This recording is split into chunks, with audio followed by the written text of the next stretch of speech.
ആരാ? ഞങ്ങളിവിടെ ജയേഷ് പറഞ്ഞിട്ട് താമസിക്കാൻ. ഓ മനസ്സിലായി. അപ്പുറത്ത് കൂടെ വരൂ, വാതില് തുറക്കാം. ഓക്കെ. നമ്മളിവിടെ എത്ര ദിവസം ഉണ്ടാവും? എന്തേ? ഞാൻ ചിലപ്പോ ഇവിടെ സ്ഥിരാക്കൂട്ടോ. എന്നിട്ട് വൃത്തികെട്ട സ്വഭാവം എടുക്കല്ലേ പ്ലീസ്.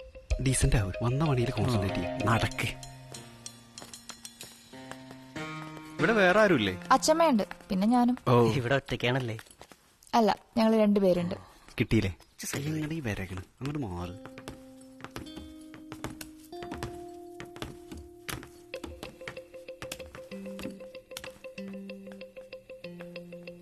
രണ്ടുപേർക്കും കൂടെ ഒരു റൂം പോരെ? അതൊക്കെ മതി. ഇല്ലെങ്കിൽ പറഞ്ഞാ മതി, ഇവിടെ നിറച്ച് മുറികളാ. സൗകര്യം പോലെ ആവാം. അത് കുഴപ്പമില്ല, ഞങ്ങൾ അഡ്ജസ്റ്റ് ചെയ്തോളാം. നല്ല പഴക്കമുണ്ടല്ലേ വീടിനൊക്കെ. എനിക്ക് ഈ ടൈപ്പ് വീടൊക്കെ ഭയങ്കര ഇഷ്ടാ. കുറച്ച് ക്യാഷൊക്കെ കിട്ടിയിട്ടാണ് ഇതുവരെ ഒന്ന് പണിയാൻ. നിന്നെ കൊണ്ടാകുമ്പോ പറ്റും. അതാകുമ്പോ വീഡിയോ ചെയ്യാൻ വേറെ വീട് നോക്കണ്ടല്ലോ.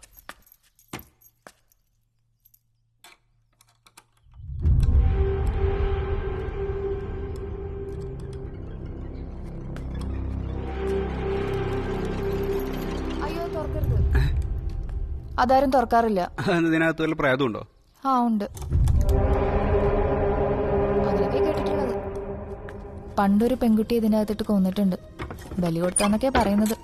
ഓ, അന്നടച്ചിട്ടാണോ? വിവരക്കേട് പറയില്ലടോ. അതൊന്നും അറിയില്ല. തുറക്കരുതെന്ന് പറഞ്ഞിട്ടുണ്ട്, തുറക്കാറില്ല. ഒരു വിശ്വാസമല്ല. അങ്ങനെ. അല്ല, നിങ്ങൾ ശരിക്കും എന്താ പരിപാടി? ഞങ്ങൾക്കൊരു യൂട്യൂബ് ചാനലുണ്ട്. അതിനകത്ത് ഇൻട്രസ്റ്റിംഗ് ആയിട്ടുള്ള ചില സ്റ്റോറികൾ ചെയ്യുന്നുണ്ട്. 10 ഏക്കറും ബംഗ്ലാവും ഉള്ള പോലെ പറഞ്ഞു. നാട്ടിലിവിടെ പട്ടിക്കും പൂച്ചയ്ക്കും വരെ യൂട്യൂബ് ചാനലുണ്ട്.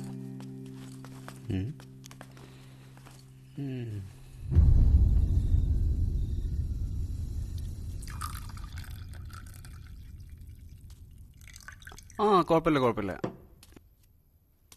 ശരി. ഓക്കെ, ഞങ്ങൾ നാളെ ലൊക്കേഷനിൽ എത്തിയിട്ട് വിളിക്കാം. ഓക്കെ.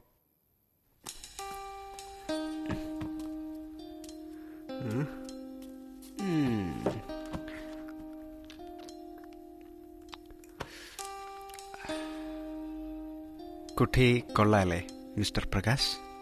അതെ, എന്റെ സങ്കല്പത്തിലെ എല്ലാ ഗുണങ്ങളും ഉള്ള അതേ പെൺകുട്ടി. ഞാൻ വന്നു കയറിയപ്പോഴും പറഞ്ഞില്ലേ? ഒന്ന് പോടെ അവന്റെ സങ്കല്പം.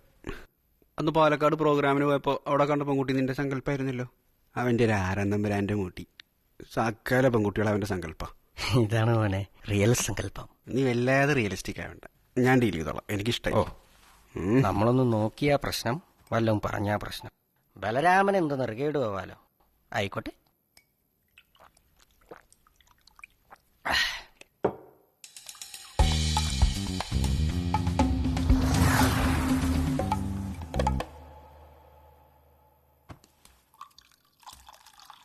ചിലവരുടെ നോട്ടം നമുക്കൊരു സ്പാർക്ക് കിട്ടും.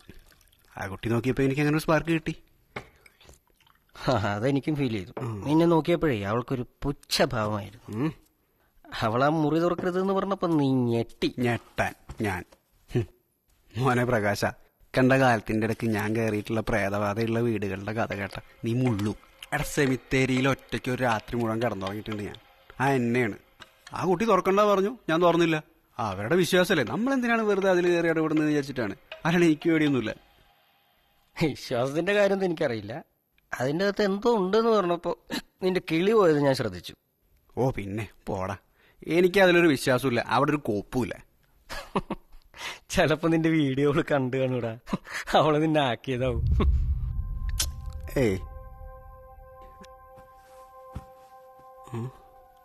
അങ്ങനെയാണെങ്കിൽ ഒന്ന് കയറണല്ലോ.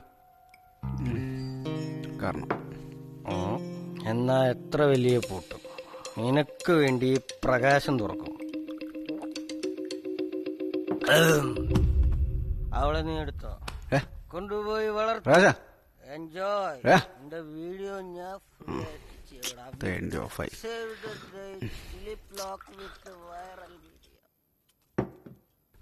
നോക്കിയതാണ്.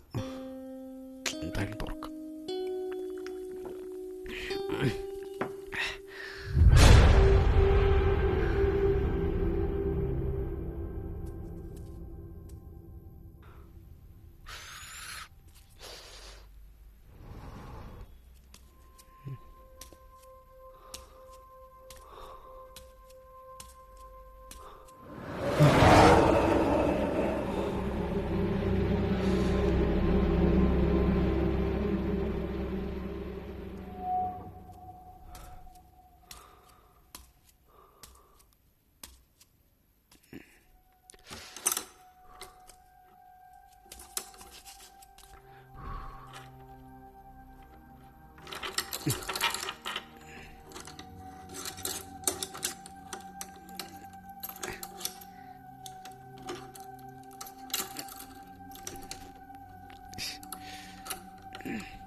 വാതിൽ തുറക്കടാ. വാതിൽ തുറക്കടാ. വാതിൽ തുറക്ക്. എന്താ ഇതിനകത്ത് പരിപാടി? തുറക്കടാ. വാതിൽ തുറക്കടാ. നകുലാ വാതിൽ തുറക്ക്. ഇതെവിടെ? ഞാൻ ചുമ്മാ. ഇവിടെ കുഴപ്പമൊന്നുമില്ല. എടാ ഒരു പ്രശ്നമുണ്ട്. നമ്മുടെ ജയേഷ് വിളിച്ചിട്ടുണ്ടായിരുന്നു. എന്തിന്? എടാ എനിക്കൊരു ഡൗട്ട്. നമ്മളൊന്ന് വീട് മാറിപ്പോയോ? എന്ത്? എടാ ഞാൻ വഴി ചോദിച്ചപ്പോഴേ താമസിക്കേണ്ട വീടും ഷൂട്ട് ചെയ്യേണ്ട വീടും മാറിപ്പോയോ എന്നൊരു. അവനെന്താ പറഞ്ഞു? അത് തന്നെ എടാ, നമ്മളാ വീട്ടിൽ എത്തിയിട്ടില്ലാന്ന്. എടാ അപ്പൊ ഈ നിൽക്കുന്നത് നമ്മുടെ പ്രേതങ്ങളാണോ? അതല്ലടാ, അവൻ പറഞ്ഞത് അവൻ തന്ന അഡ്രസ്സിൽ നമ്മൾ എത്തിയിട്ടില്ലാന്ന്. ഇവിടെ എന്തൊക്കെയാ കുഴപ്പങ്ങളുണ്ടാ? നമുക്ക് ഇവിടുന്ന് വേഗം ഇറങ്ങാം. എന്ത് പറ്റി?